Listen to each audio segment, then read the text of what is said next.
subscribe to the channel and like. Happy viewing.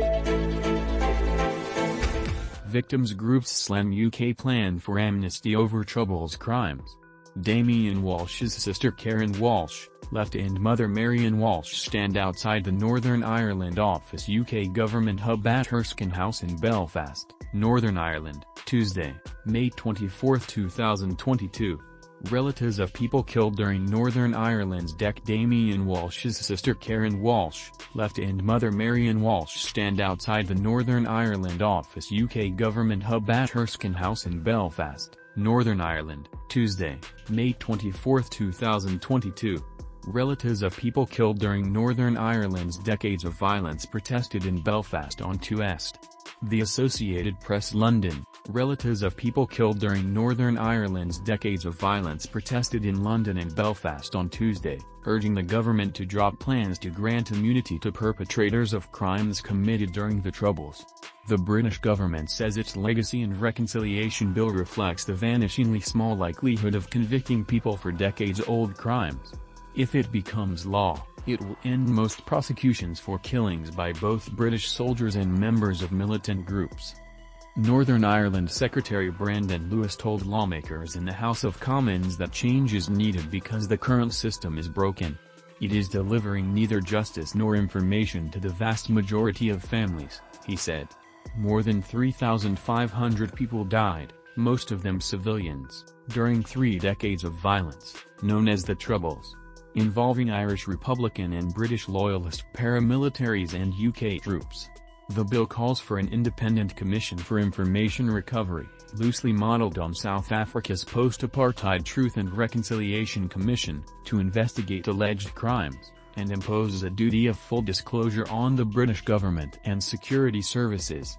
People who cooperate with the commission and reveal what they know about past crimes will be granted immunity from prosecution, and new civil claims and inquests over the Troubles will be banned. People who refuse to speak to the commission could still be charged. The government added that condition after an earlier proposal for a blanket amnesty was rejected by all Northern Ireland's main political parties, the Government of Ireland and human rights groups. But people who lost loved ones say the law will still allow killers to get away with murder. Members of the group Relatives for Justice carried a coffin emblazoned with the word justice through central London on Tuesday before delivering an open letter denouncing the bill to the Prime Minister's 10 Downing Street office. The group's chief executive, Mark Thompson, said the proposed law was anti-victim.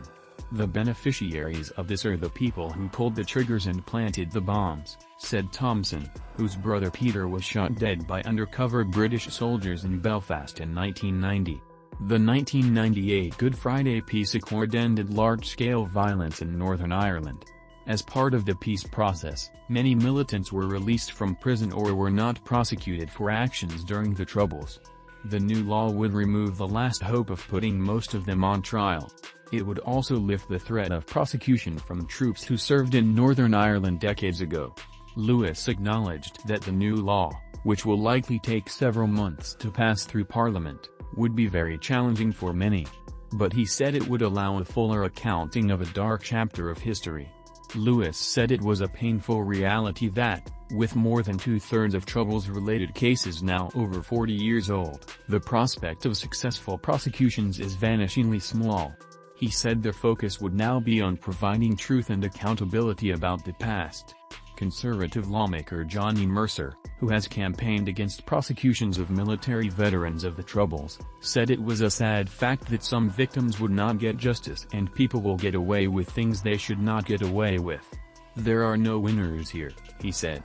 The whole thing is a disaster, but we have to do what we can to bring some sort of end and finality and truth to this process for the victims, and that is what I want colleagues to focus on. That's all, thanks for watching, and see you in the next video.